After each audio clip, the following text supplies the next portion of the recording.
to reiterate then really quickly, the slides will be available. We'll make those available through Michael and Justin and however they want to distribute to the team. I'm sure there'll be different ways. This is also being recorded, the session is.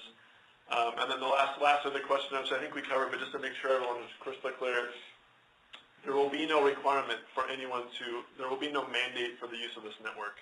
This will be a network that's used by choice.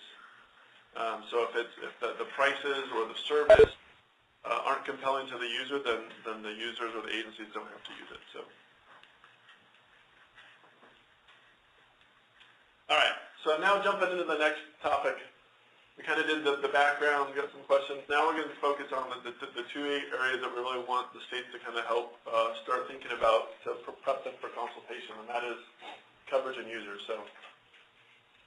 So we did our best to gather up as much information as we could on a national basis from different GIS data sets. We worked with FirstNet to make sure that some of the things that we're coming up with were going to be within reason, and some of the assumptions we made were reasonable. And we put together a baseline for you to start looking at to make considerations for how do you want to determine where you want coverage throughout the state and what levels of coverage. So that's what we'll go through in these maps. These maps are just really there, just to help guide this discussion. We'll provide all the data we have in GIS format. So if you have, your GIS team or members and you want to take this into a deeper dive, you can do that. We also, on the back of the book, recreated or included county sheets, county worksheets, knowing that in some areas, some states want to kind of dive down to the county level. So you kind of get a snapshot of your county, what this breakdown would look like for your county, and then also from information we have on the agencies and the number of users represented by those agencies. So those are just, again, examples that can be used or leveraged. You don't have to use them. You can come up with your own, but it's just something to try to help you if you want to leverage them and gathering up some of this information. All right, so the focus is on coverage, not infrastructure. We're not going to talk about where sites are, who has existing sites. This is simply just determining where you need coverage in the state and what levels of coverage you need. That's the goal of this. This is nothing is final. This is just merely just to start the discussion, to get you thinking about how you want to go about what information do you want to use to kind of help drive your baseline potentially, or alter this baseline, or what information you want to use to tailor the baseline. And then just remembering that this is a mobile data solution. Voice is yet to come, but understanding also that voice actually requires less bandwidth than what will probably be targeted for the data thresholds. So likely if this is built out with the data thresholds, then voice would be supported because it's lower bandwidth on the network once it comes about. So the reason we're talking about these things is coverage and users and capacity are the two critical aspects that go into the design of a network. You need to know where you need coverage and what levels of coverage you need, along with the users, to come up with that. And the reason you need it, we'll talk about it more, is that with this technology, it's a little bit different, where coverage can be driven by the number of users you have. So it can be a capacity-driven design, or it can be a coverage-driven design, and that's typically solely based on the number of users you have. If it's fewer number of users, lower volume, then it's probably going to be a coverage area that drives the design. If it's an urban area where you have a lot of users, it's going to be a user-driven design. And that's why a lot of times you'll see cell sites around the area, they're not very tall, or they don't put the antenna sometimes all the way up on the tower. And that's not because the technology doesn't necessarily support it. It's just because they're designing for capacity. They're trying to keep the number of users appropriate for the coverage footprint for that site. And we'll get into that more too. So this is just talking about, again, some of the information that FirstNet presented. That the goal, from what we understand, is that they're going to provide some of this information for the states to comment on as well. So kind of this similar process. So if you don't have an estimation of what your coverage objective would be, then the FirstNet would have one that they would like to socialize with you in starting this process, same with users and this information. So they will have information that will be provided early in the consultation process. All right, so getting started here. We've started with just the state boundary, the counties, and census-designated places. So these are any place that what we're really trying to find here are population centers, knowing that public safety typically operates where there's people. They don't always operate where there are people. We know that the jurisdictions, span the state boundary, but when you're trying to kind of prioritize coverage and where you would need coverage, looking at where you have population centers, we thought was a good place to to start out. So, census designated places is an area identified by the U.S. Census that basically is the population center. I mean, the easiest way to say it. So this is just showing that basic map. So then we added a few more things to this map. Now, remember, when you have it in a GIS format, you can turn on and off every one of these layers and look at it however you want to, zoom in, zoom out. But just for the sake of discussion, we're just kind of showing how you can roll in additional layers. So we've added federally recognized tribes. Knowing here in Arizona you have a few. So that's a good way to look at this. Railroads, rivers, and then the highway system, the national highway system. So this is an important one to take a look at, knowing that there's a lot of traffic along the highways, and that's definitely an area where you would likely want coverage. So in addition to census designated places, we also looked at population density. So the U.S. Census breaks population density into census blocks, which are different sizes of areas, and then specify the population within each of those blocks. So we've kind of shown here where you've got really strong density, more than 2,500 people per square mile. Then you've got this threshold of 1,000 people, which is kind of defines the threshold for urban areas and clusters of 1,000 people per square mile. And then what a lot of people use as kind of a threshold for what's rural or not, and that's 5 people per square mile. And we'll talk a little bit more and see how this kind of translates into coverage. So different ways to look at population density, and some significant thresholds are shown on this map. All right, so before we get into looking at coverage, we first want to make sure that everyone understands kind of how this works a little bit. So FirstNet has basically told us, and the way that they're looking at some of the preliminary modeling and work that they're doing, is that they're targeting kind of 3 basic levels of coverage. So where would you need in-building coverage, where would you need handheld coverage, and where would you need a vehicular level coverage? And the way that translates to coverage is that if you need in-building coverage, that coverage footprint of a site is going to be very small. You need to have a very strong signal to penetrate buildings. If you need handheld coverage, then the coverage footprint of that site gets a little bit bigger because the performance isn't quite as stringent. And then finally, if you have vehicular level coverage required, the coverage footprint for that site gets much larger. So that's kind of the difference and why it's important to know what level of coverage you want, because that's going to drive how many sites are needed to build out that network, in addition to the user capacity as well. Note too that when you look at coverage and you see coverage maps, right now we're going to be talking coverage objectives, but ultimately when you get a coverage map provided to you, there's going to be specified to some reliability and a data rate threshold. That's what drives what that map looks like. And it's also what's going to be very different from what the commercial providers provide in their maps, right? They're not driving to some high reliability that public safety needs, and the data rate that they're specifying is probably very much lower than what FirstNet might be looking for their threshold. So knowing that these factors determine what that coverage footprint looks like is important, because it becomes very important when you're trying to compare side by side. So if, for example, if they decided to lower the reliability or change the data rate, then that actually would change what that coverage footprint would look like. So you're not doing anything to the site, you're not doing anything to, it's just a matter of how you are trying to depict where you would have coverage in the site. So knowing these factors is important and how that affects the coverage footprint. So oftentimes it's a little confusing of what is the difference. Yes, question? On the in-building coverage, is there a specific building type that they identified as the typical building, or is that driven by the GIS data for economic construction in a certain area?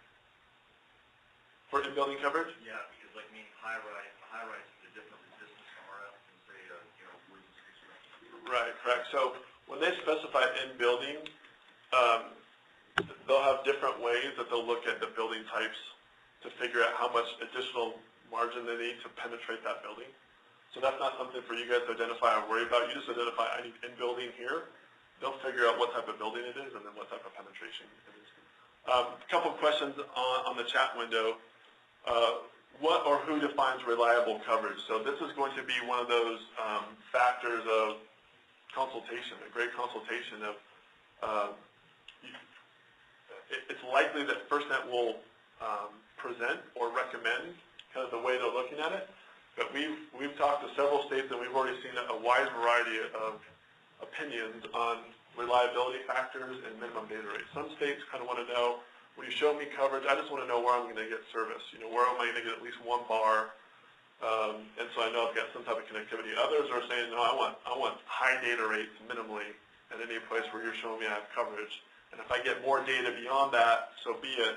But wherever you show coverage, I want it to be where I know I've got a very reliable high data rate. So that's going to be something that will just be a consultation topic because it will drive what that coverage map looks like and potentially how many sites are needed to build out the site.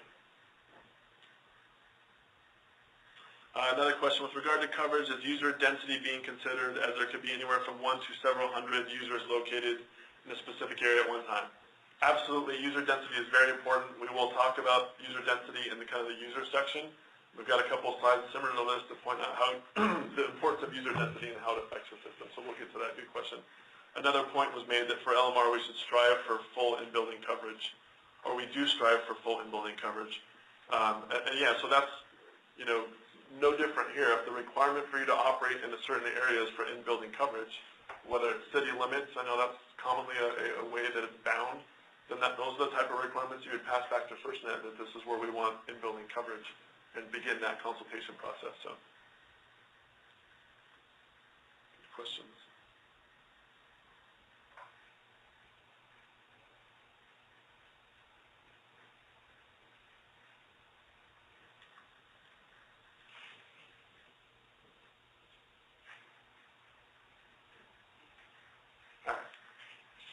So, coverage objective different from a coverage map. And the reason we want to go through this is that when we look at these maps later on, those are coverage objectives, where you need coverage. It's very different from where you would actually get coverage based on the coverage study. So, coverage objective, where you need coverage, coverage maps, which will come later in the process, will actually show you where you're going to get coverage or where coverage is predicted. So just to try to illustrate that, so let's take, for example, a highway. You've got a highway in the rural part of the state, and so you said, for this highway, we want to make sure that the highway is at least covered with mobile level coverage for a vehicle driving along the highway. So you would say, okay, the coverage objective then is we'll make this the light green or whatever the bucket is for vehicular level coverage. And then when you place the sites along that highway, you can see that there's going to be a lot more coverage that you would have than just what's along that highway. You're not going to just have a beam of coverage along the highway and that's what's covered. You're going to get a lot of coverage. And not only would you get a lot of coverage, in this case, you want to make sure it's built out for vehicular level so you can kind of go all the way out to the cell edge. But you're going to get some in-building or very strong signals, some handheld coverage along that way. You might not have handheld coverage along the whole thing, but you certainly would get it in pockets. So that's just the way that, depending on how you identify these different levels of coverage, you're going to get more than kind of what you asked for. And that's why right now we're just specifying objectives, but later on you'll get a better sense of what the actual coverage will look like from those resulting objectives. So is that, any questions on that? All right. There was a question on throughput already and how that's measured. And so this is a good example, just trying to show how throughput is different in LTE and what a resulting coverage map may look like a little bit differently than what you might be familiar with LMR. So in this case, and you've seen that on some of the commercial maps too, maybe, where they'll show like darker shades where you'd have a really strong signal versus maybe medium or lighter shades. So this technology is very dynamic in how it adjusts your throughput levels based on your signal quality and how well you're able to receive signal and perform on that. So for example, if you're very close to the site, you've got a very strong signal, it's going to boost up your throughput because it can take advantage of that strong signal. And as you get further away from the site or you have more blockages or more degradation, it's going to drop your performance. So you still have connectivity, you just won't get the same throughput you would have if you're really close to the site, for example. And that's what they're trying to show in this picture here, what we're showing, that it's kind of hard to see, but we've got some sites here, and you can see there's different levels of color. So near the site, maybe it's a lighter color, you've got a lot stronger signal, a lot stronger throughput level. And as you get further away from the site, it drops down. And so really coverage for these maps is measured in throughput. Once you get, when coverage is shown here, no longer depicted, it's just white, meaning there's no coverage, it just means you can't deliver a certain level of throughput. It doesn't necessarily mean you won't have signal. It just means you're not getting whatever that threshold is. So if you set the threshold really high, this coverage map shrinks down, right? If you set the threshold really low, the coverage map grows. And that's just because that's how it's being depicted. So another way to look at it is think of it as how many bars you get on your phone, right? So if you're in one of these strong areas, you're going to have a lot of bars. If you have down on the fringes, maybe you only have 1, 2, 3 bars depending on where you set those thresholds. So very different in the way you see coverage and the way the system works. And you also see that too when we talk about user capacity and how that affects things. Like any LMR network, the type of device you use on the networks will affect coverage. So these are just some examples that were taken, old examples from the Harris County system, but they were showing coverage. So in this case, this was the coverage you could expect to receive if you were using a vehicular radio with an antenna mounted on the roof. And FirstNet is also looking at actually some higher powered vehicular radios to use on this network that aren't commonly used today in the marketplace, so that you get improved performance. Consequently, if you were to take those users driving around the same vehicles and they're using a USB modem plugged into their laptops, mounted in the car, so worse performance of an antenna, you're inside a car, you've got some shielding, that's the type of performance they would expect to get. So knowing what types of devices your users are going to use and knowing how that affects coverage will also be important when talking this whole coverage topic with FirstNet. All right, so let's talk about our baseline a little bit. Again, this was not, if you don't want this, you don't have to accept it. This is simply a starting point for you to begin the discussion on coverage. So we broke it into the 4 categories. We do know that FirstNet is definitely kind of working in these categories. So I think the categories will hold true, but however you want to determine what you put in those categories is something obviously that will. That's the whole point of this workshop and what your work will be carrying forward. So in building coverage, we used that urban areas and urban clusters as a threshold. So where are there 1,000 people per square mile or more? That was our starting point for where you would potentially need in-building. Thinking, very dense population centers are typically where you have your big buildings and you need in-building coverage. Handheld or we say partial in-building because remember you'll still get some in-building coverage from those sites even if you're just trying to build out to that handheld level. And that's defined as coverage down to someone on the street. We said taking those census-designated places, so you still have your population centers, but if they fall below that 1,000 people per square mile threshold and they're still within a census-designated place, that's what we defined as handheld coverage. So basically, you're still in the population center, you've just gotten outside of that really densely populated area. We also added in this, any census-designated place with more than 500 people. We found, and you'll see some anomalies in census data, that as soon as U.S. Census designates a census-designated place, it forever stays a census-designated place, or a CDP, even if people move away from that CDP. So we kind of tried to screen those out by saying at least had to have 500 people in that CDP, otherwise it didn't get included. And then for vehicular modem coverage, basically this is this becomes now the threshold of where you have terrestrial coverage. So this is the build out of the network, really the fixed infrastructure network. And if we're targeting a vehicular level type device, we said let's look at 2 things. One is now let's look at kind of that rural versus non-rural separation. And we used 5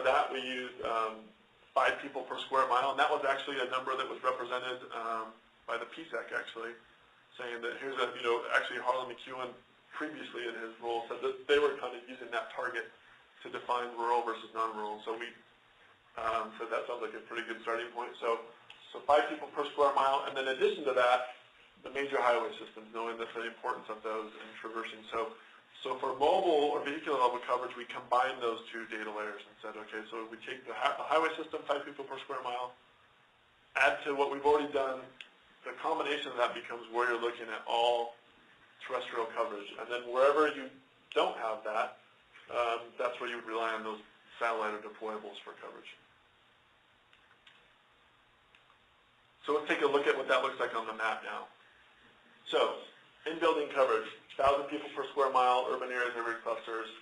You can see the dark green on the map, and it's kind of hard to see in some of the areas up here, but you also get, some concentrations there in some of the other cities.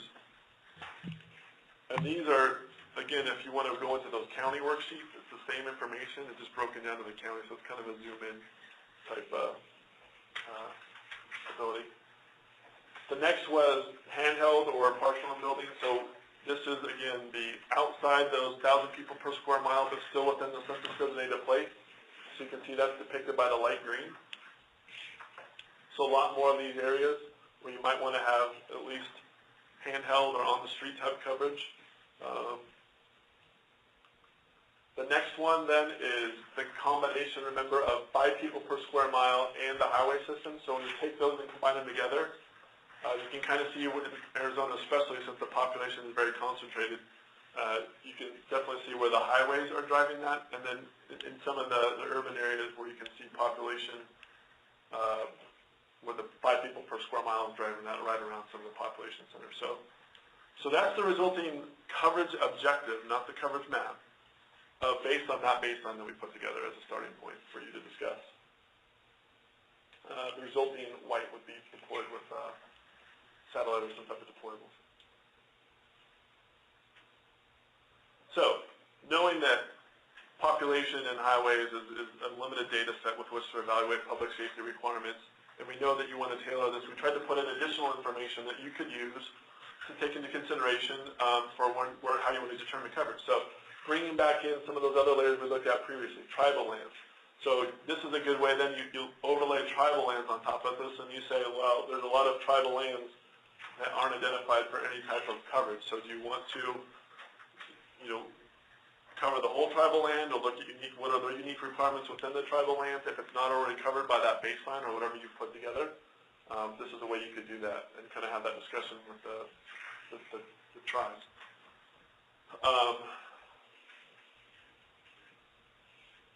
This is just showing now the initial boundaries and roads and kind of more layers layered on top of it. Agency data. So we've overlaid agencies, and although it may not be critically important to know where every agency is with respect to coverage, because really it's their operational area that becomes more important, you can certainly kind of start to see where you have agencies identified, and if the agency is in the middle of an area where there's no coverage identified, then they're probably operational areas as well. So this is just showing all the agency data overlaid on top of it.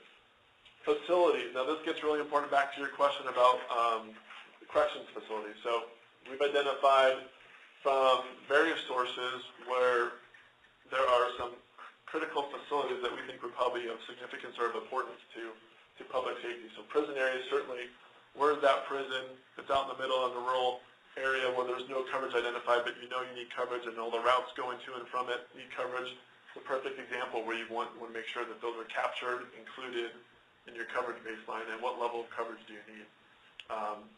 EOCs, hospitals, PSAP, schools. Schools is a really good one. That comes up often about, the response within schools. Sometimes the use of high schools, for example, for staging or, secondary use for public safety. So that's a good one to see. Question? Yeah, can I ask where you got the information from? Variety of sources.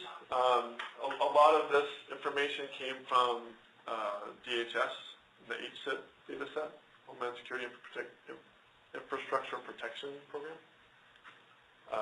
So, did they query the state? What's that? Did they query the state now? I don't know. I know they've worked to collect information with the states, but that's why, that's a perfect example. You would want to go through, and if you have existing data sets, that you know that the state has gone through and scrubbed, then you would want to definitely use your data sets in lieu of anything here. So. Yeah, and as part of this process, Brian will be providing the data to us, and then we'll be validating it with each, as we get down to the more local level, that each agency and/or corrections and/or whatever will be validating that this data is accurate. Right. Question online, question about population density versus relationship of coverage. It should be related to business needs, not necessarily population density. Yeah, so again, this is just where are the operational needs for public safety, where would you need in-building coverage? You're absolutely right, it's driven by that need. And so how do you want to determine that need, whether it's jurisdictional areas? This was just, again, our attempt to kind of help start that discussion and get you thinking about how are you going to break down and determine where you need in-building coverage? Is it every place there's a building? And if that's the case, then how are you going to identify every place that there's a building? So, you know, whatever data sets you want to use to leverage, that's exactly what this process is targeting for you to do. So facilities as an example, you can see them overlaid here on the map. And their coverage levels, and this really will become important when you start to zoom in and drill down to certain areas of interest in using that. Critical infrastructure, the same thing. So public venues, great example. You might have a public venue, a stadium or something, a shopping mall that might be in a remote area, but Grand Canyon. National Parks is a really good example, especially with the fluctuation of people you have in and out and responses that is not going to show up on a population driven map. So anything like that are things that you'd want to use to incorporate and tailor these maps, exactly. So you take all that, put it on together, and the map starts to get pretty busy, but it's a good way just to really start to get a sense of what do we need to look at, how do we want to tailor this, how are we going to take this information and drive changes into what your coverage objectives are. Yeah. I see a big gap on here, and that's our ports of entry. They're not identified along the southern border, and none of our ports of entry are they on the next map? They are highlighted. Canadian and Mexican border crossing. Border crossing. Oh, they're on this one? Okay. Yeah. Okay. But that is bigger. It's a huge one, yeah. You can only see like one little piece of them along the border.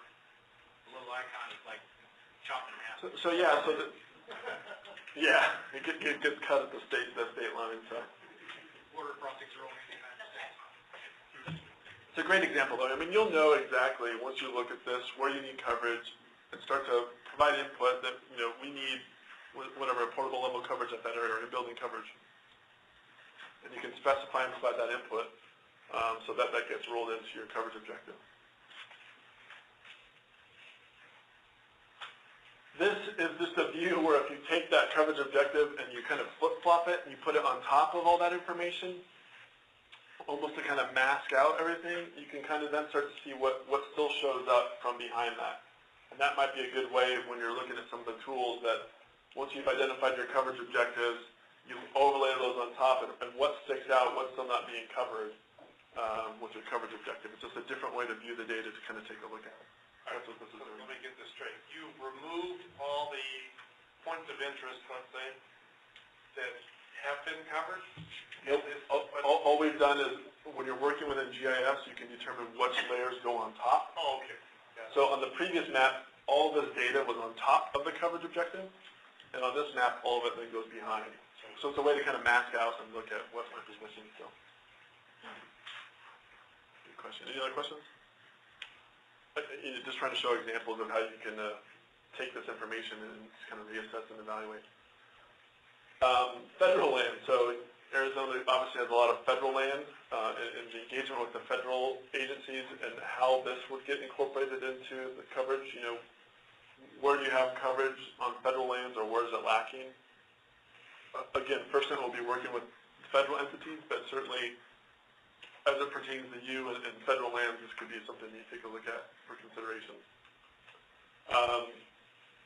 We took examples of what we could find on existing LTE coverage with the thought that, this is where Commercial have claimed that they're building out their LTE, and this changes, I know, very, very quickly because the build-outs are expanding greatly. And it's also self-reported by the commercial providers, and it's also them defining what coverage is, and there might be different thresholds. But again, just if you're trying to get a sense of where you have commercial coverage maybe, some people kind of want to use that as a good sanity check or comparison point. It might be a good kind of data layer to take a look at. This is actually probably the same data that was put together from your old broadband mapping team, and this is the data that was provided for as part of that initiative. But this is a combination of all service providers, all levels of service, aggregated into one map to take a look at. So then you start to see how does the commercial coverage line up to maybe where your coverage objectives are specified. So you can see up here in that part of the state, the northeast part of the state, that with our objectives, there's a lot of potential areas that could get covered that doesn't look like there's any existing commercial service up there. Or maybe this is the way you kind of say, there is no commercial service up here, so this might be a target for where we would want to build out the public safety network, so more robustly. So again, all this data can be used different ways. We're just showing it as examples. You guys can take this and move forward with it. So based on what we've seen there, what type of feedback would you have, or if you want to have some of the dialogue immediately where you'd want to see in-building, or what some different ways you could prioritize how you'd want in-building coverage? Any thoughts on that? We already talked about the prisons and correctional facilities. That's a great example. No matter where they are, they always need to have in-building coverage. All the trunk system builders that build jurisdictions that build trunk systems have identified those areas where in-building mission critical voice, and they already have coverage maps identified different building types in those areas. So with major operators of those systems, we could start getting those coverage maps together. Yeah, that's a great example. So any of the previous work done where they're trying to identify where in-building coverage is needed would be a really good one. Any other questions, thoughts on in-building? Different sources that might be a good starting point for you to use as a foundation for where you'd want in-building coverage?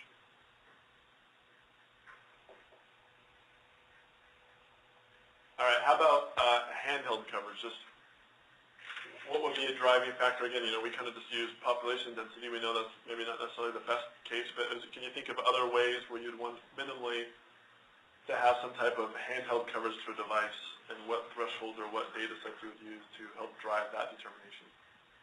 Well, I think in the rural part of the state, one of the things I would look at is Forest Service and Park Service user estimates annually, because, well, for instance, the bulk of Apache County is 5 people per square mile less, but in the summertime, it's not uncommon for me to have 30,000 people in the forest. So more in the national park, that's why forest as well. So. Yeah, so that's a great point. So population density is based on static population where people live. It's not where they work or where they migrate to.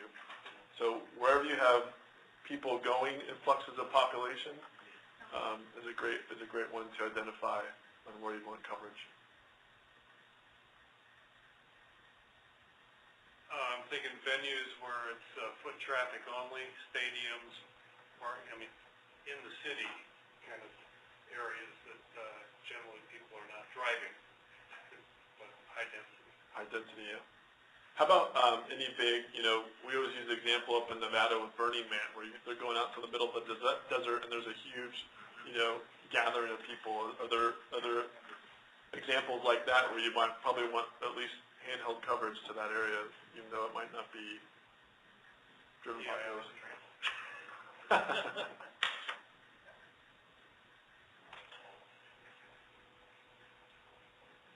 All right, so vehicular level coverage. We talked about the major highways, roadways.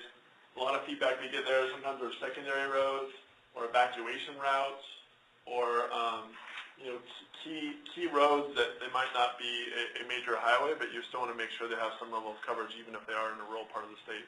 Any thoughts or any suggestions on evacuation routes or any examples like that for coverage?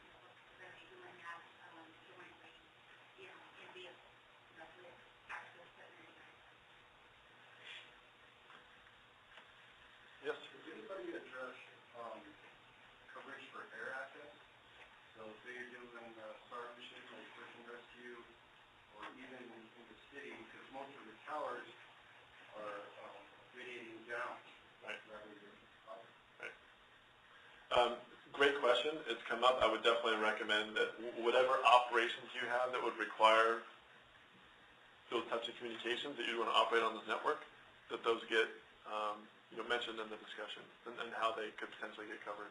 Do you know if today are they using commercial services to provide? I know San Diego is. Yeah.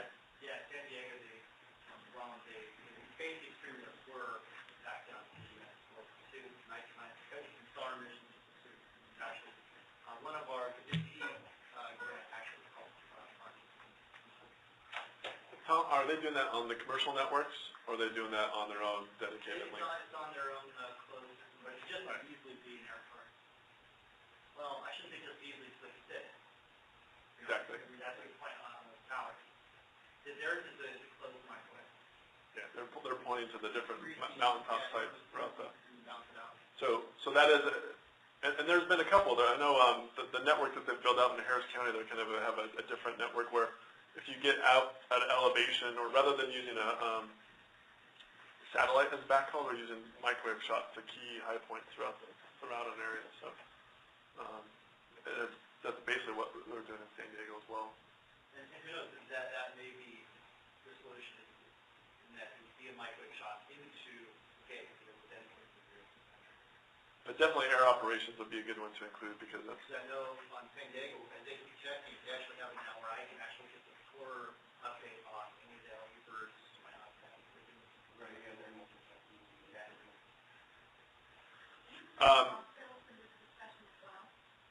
Yes, hospitals are included in the discussion as well. And that's a great one of, what level of coverage you need for hospitals in building because of the type of work that would go on delivering a patient. So that's a very good one. We got a comment online. It's kind of hard, I guess, for obviously the guys on the phone to hear some of the discussions from the discussion. Should we just hand out? Yeah, why don't we hand out some microphones? So one question that's brought up are lakes and rivers. So that's another good one. What type of response is done on some of the main lakes, and what those aren't going to show up obviously with population. So considerations like that when you're doing your coverage objectives of, again, kind of non-traditional areas you want coverage.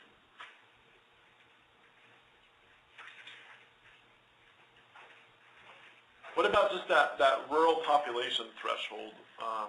What do you think would be a good threshold or baseline to determine where it makes best sense to build out terrestrial coverage versus where you could potentially rely on satellite or some type of other deployable coverage?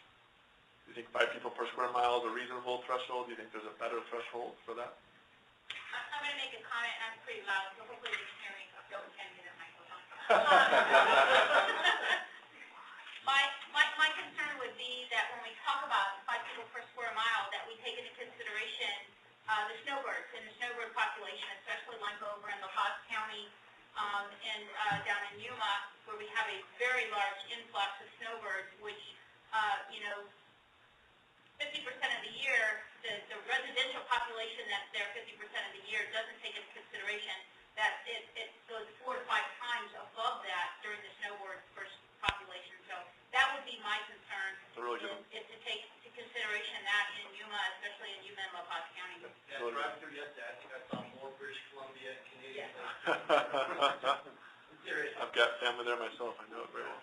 Yeah, so a great point of that not year-to-year population, but that transient or the population that will be the influx of. And we see that also. I know you've got identified the venues over in Mojave County as far as along the river during the summer months with the summer population along that river. But it gets extremely large, and a lot of those would be camping-type venues. So when we're talking about that, also covering those larger populations that boom during those spring break time frames. Yep, that's a good one.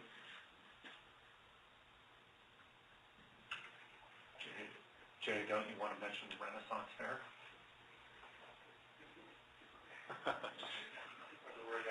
So another comment that was brought up in the chat was the Far West Valley and the nuclear plant around there, and probably even though it's in a rural area, and we talked a little bit about that with those kind of critical infrastructure, but identifying, And the question is, with that critical infrastructure, all those facilities, is it something where you want it for every single one, or is it on a case-by-case basis? I mean, those are other considerations that you're going to have to make on what coverage is it. Do you need in-building at some, but handheld is better at others?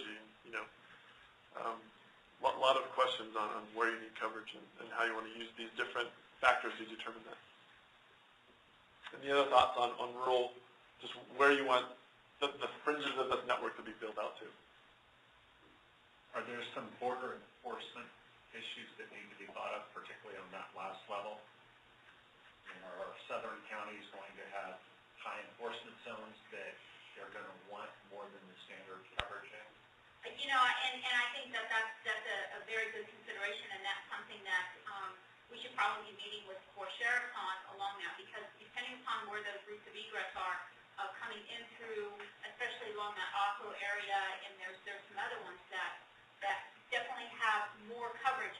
And if you look at the population of law enforcement versus the population of law enforcement tells a lot, whether that law enforcement be federal or state or local or tribal, and you see a higher concentration of law enforcement along the border. So I think that has to play some factor into coverage areas as well, and where those ports of entry are, and then also the routes of egress, which are around those ports of entry and up through different routes.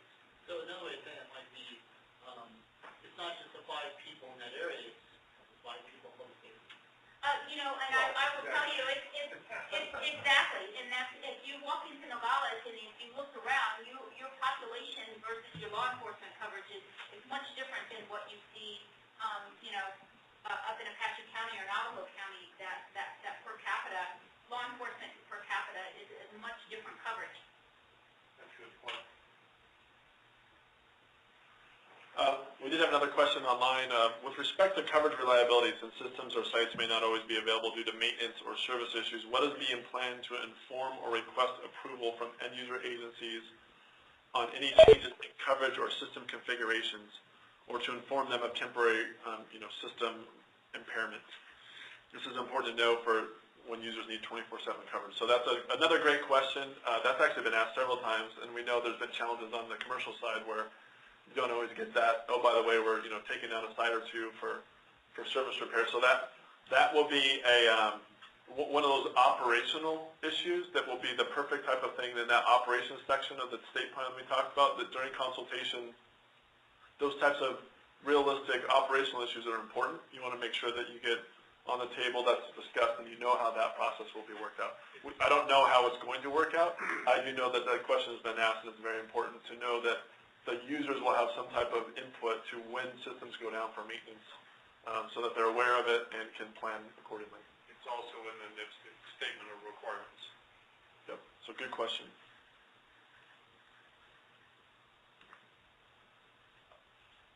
So for satellite deployables, is there a lot of satellite or deployable use in the state today? Is that successful, unsuccessful, highly used, not highly used?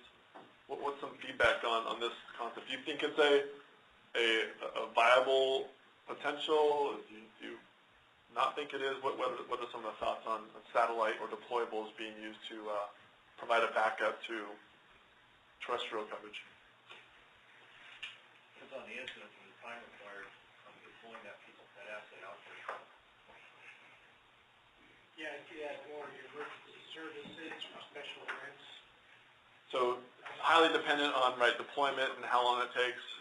So that maybe they're used for planned events, not necessarily in response. Is satellite used today? Is there a lot of users of satellite today in the state?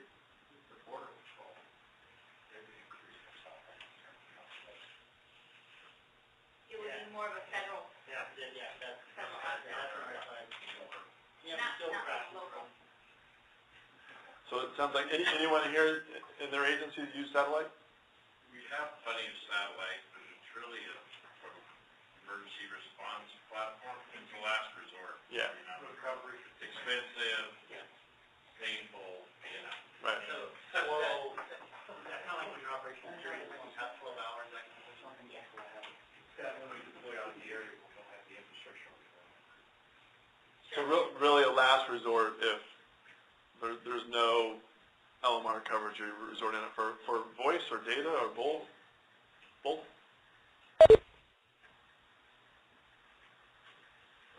All right. Any other comments, thoughts on coverage in general or anything we've talked about?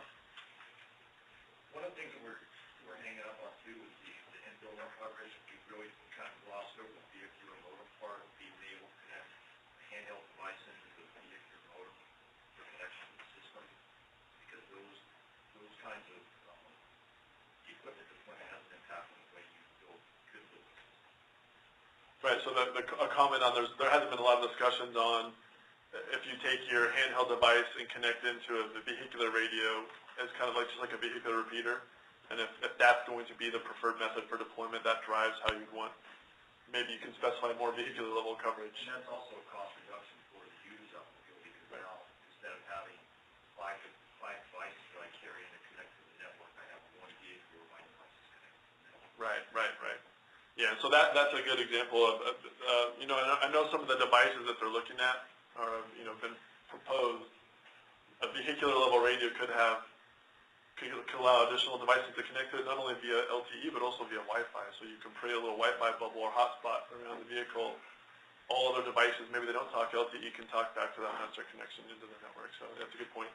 So that's probably going to be a good discussion with the users. If users are willing to, if that's how they want to operate, then you're right. That's good. A lot of inputs into how you drive vehicular versus portable level coverage.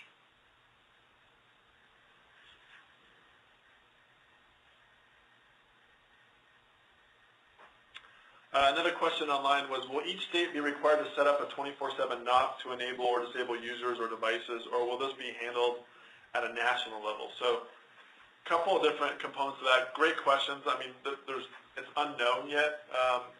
Certainly at the regional workshops that FirstNet did, there was a lot of discussion about these NOCs and setting up NOCs. They've kind of indicated that they're looking to set up probably regional NOCs, not necessarily on a state-by-state basis. And that's for their own kind of management of the network.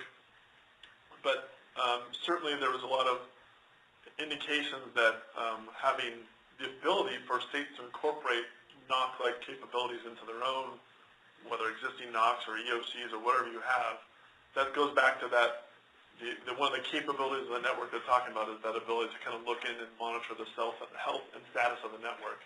It doesn't necessarily mean that FirstNet's going to build out a NOC in every state. It just means they will build up their own NOCs, but you would also have that capability potentially to have NOC-like, you know, capabilities as well. As far as disabling users and control, that has been a big aspect of what's been referred to as local control and the provisioning and control and access of the network. It's known that, you know, if it's going to be controlled access for eligible users, that's virtually impossible to do at a national level. That has to be pushed down to the local entities who know who the eligible users are and can be on the network, and it can't be done at a national level. So that's yet to be seen again. Eligible users, how that will work, that's the local control topic of provisioning and access control. All right. Any other questions? No, keep moving on. So at the end of the day, this is kind of what FirstNet will be looking for in a deliverable back to you. So you've taken, once you've gone through and you've gotten stakeholder input and figured out where you need in building, what different data elements are driving all those things. You've combined this onto a map. You've broken it into these 4 categories. This type of deliverable would go back to FirstNet and help shape that initial preliminary design of what the coverage would look like. So when they come back and then you start refining that coverage map, you know, this is going to be the very start of that process. And so that hopefully makes sense as to why they want this early in the process. And it also, this will be kind of just, it drives the initial starting point.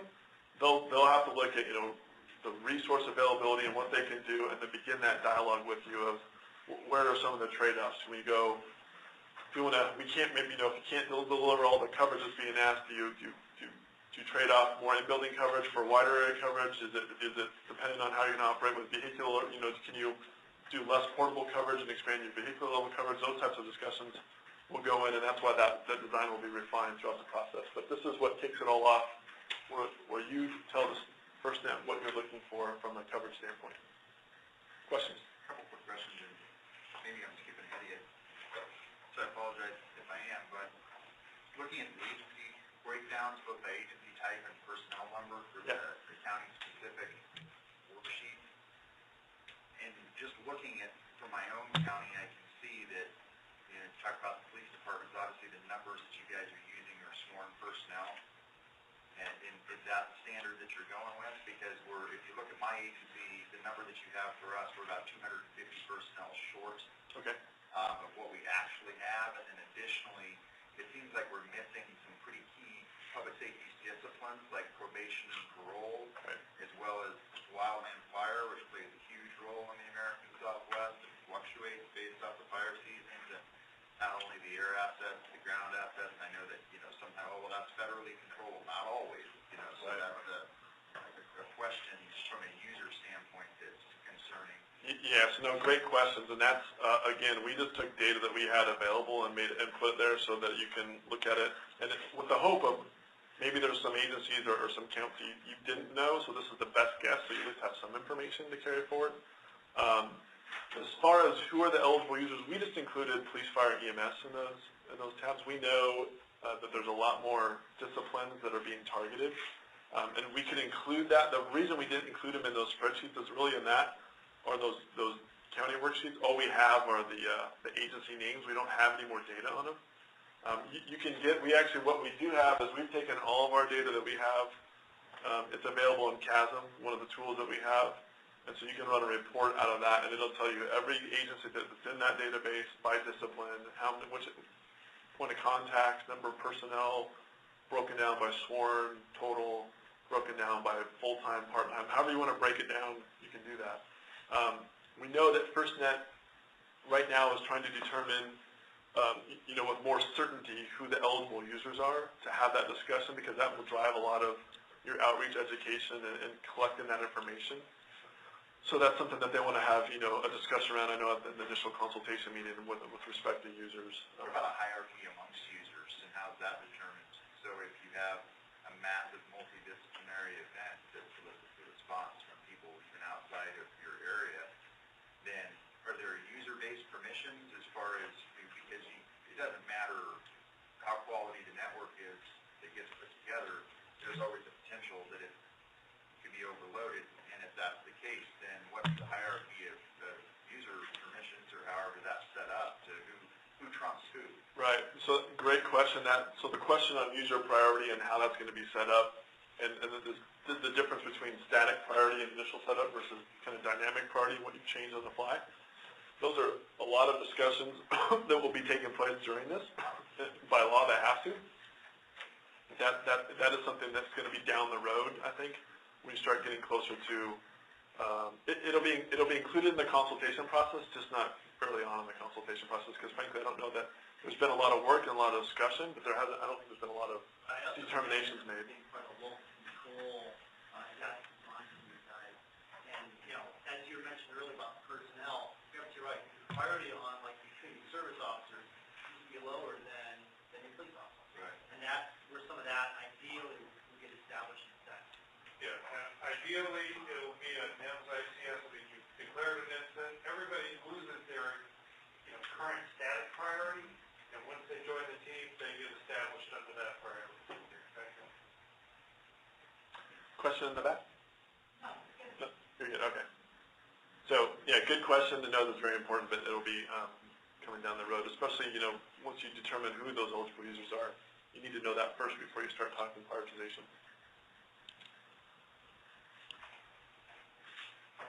All right, so any questions? This is kind of wraps up the whole coverage discussion.